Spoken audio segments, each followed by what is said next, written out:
তেওঁ মোক বিয়া কৰাম বুলি কৈ শাৰীৰিক সম্পৰ্ক গঢ়ি তুলিলে। মোক বিয়া কৰাম বুলি কৈ শাৰীৰিক সম্পৰ্ক গঢ়ি তুলিলে। এতিয়া মোক এৰি দিলে। আৰু এতিয়া মোক এৰি দিলে।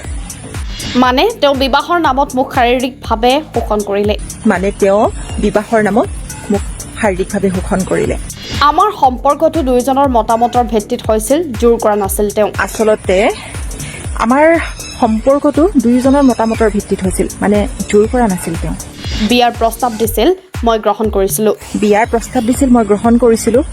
আমি দুয়োজনে সেই সম্পৰ্কটো বন্ধ কোঠাৰ ভিতৰত পূৰ্ণতা দিছিলোঁ। আৰু আমি দুয়োজনে সেই সম্পৰ্কটোক বন্ধ কোঠাৰ ভিতৰত পূৰ্ণতা দিছিলোঁ। তেওঁ মোক বিয়া নকৰালে। কিন্তু এতিয়া তেওঁ মোক বিয়া নকৰালে। পাহি গগৈ নামৰ এগৰাকী ছোৱালীয়ে সামাজিক মাধ্যমত এইদৰে ভিডিঅ' বনাই ক'লে, এই ধৰণৰ সমস্যা আজিৰ দিনত বহুত চলি আছে। এটা কথা মই ক'ব, তেওঁ মোক বিয়া কৰাম বুলি কৈ শাৰীৰিক সম্পৰ্ক গঢ়ি তুলিলে আৰু এতিয়া মোক এৰি দিলে। এই ভয়ংকৰ অভিযোগ উত্থাপন কৰিছে পাহি গগৈ নামৰ এগৰাকী ছোৱালীয়ে, যিয়ে নিজৰ ভিডিঅ'ত চকু পানী টুকি নিজৰ কাহিনী জনাইছে। তেওঁ কয়, তেওঁ বিয়াৰ প্ৰস্তাৱ দিছিল, মই গ্ৰহণ কৰিছিলোঁ। আমি দুয়োজনেই বন্ধ কোঠাৰ ভিতৰত সেই সম্পৰ্ক পূৰ্ণতা দিছিলোঁ। কিন্তু আজি তেওঁ মোক এৰি দিলে। এই ভিডিঅ'টো ভাইৰেল হোৱাৰ লগে লগে দুটা দিশৰ প্ৰতিক্ৰিয়া দেখা গৈছে। কিছুমানে তেওঁৰ সাহসৰ প্ৰশংসা কৰিছে, আনহাতে কিছুমানে কৈছে এইটো ভিউজৰ বাবে কৰা এখন নাটক। আপুনিও জনাওক কমেণ্ট ছেকশ্যনত আপোনাৰ মতামত। তেওঁ মোক বিয়া কৰাম বুলি কৈ শাৰীৰিক সম্পৰ্ক গঢ়ি তুলিলে আৰু এতিয়া মোক এৰি দিলে। মানে তেওঁ বিবাহৰ নামত মোক শাৰীৰিকভাৱে শোষণ কৰিলে। আচলতে আমাৰ সম্পৰ্কটো দুয়োজনৰ মতামতৰ ভিত্তিত হৈছিল, মানে জোৰ কৰা নাছিল তেওঁ।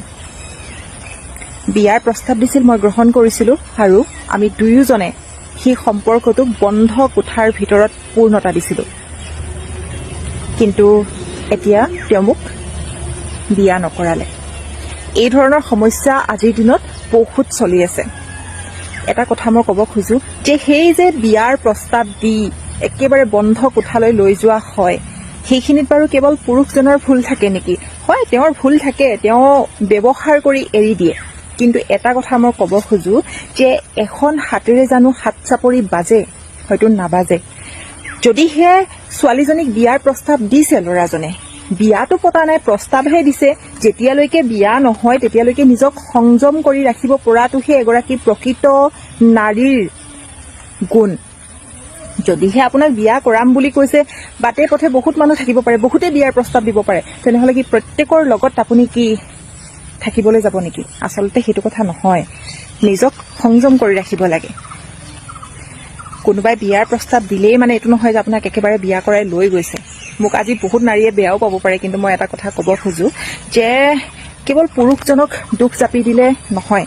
এজন পুৰুষে যদিহে বিয়াৰ প্ৰস্তাৱ দিছে, তেওঁ যদি আপোনাক জোৰ কৰি টানি আজুৰি লৈ গৈছে, আপোনাক শাৰীৰিকভাৱে অপদস্থ কৰিছে, তেতিয়া সম্পূৰ্ণ দোষাৰোপ তেওঁৰ ওপৰত জাপি দিয়া হ'ব।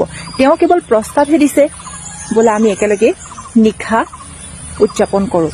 কিন্তু সেই যোৱা মানুহজনটো আপুনিয়ে হয়, টানি আজুৰিটো আপোনাক লৈ যোৱা নাই, নহয় জানো? যদি টানি আজুৰি লৈ যায়, সেইটো দেখোন বেলেগে কিবা হ'বগে।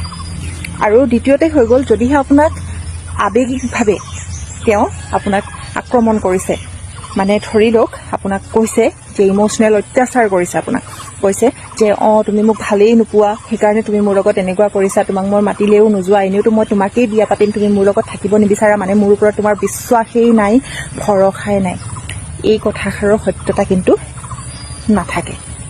এই কথাষাৰ যদি কোনোবাই কৈ আপোনাক যদি আপোনাৰ মানে কি ক'ম এতিয়া, শৰীৰটো চাব বিচাৰিছে, নাইবা আপোনাৰ লগত যদি নিশা কটাব বিচাৰিছে, তেনেহ'লে এটা কথা মনত ৰাখিব, সেই মানুহজনে আপোনাক হয়তো প্ৰকৃত ভাল নাপাবও পাৰে।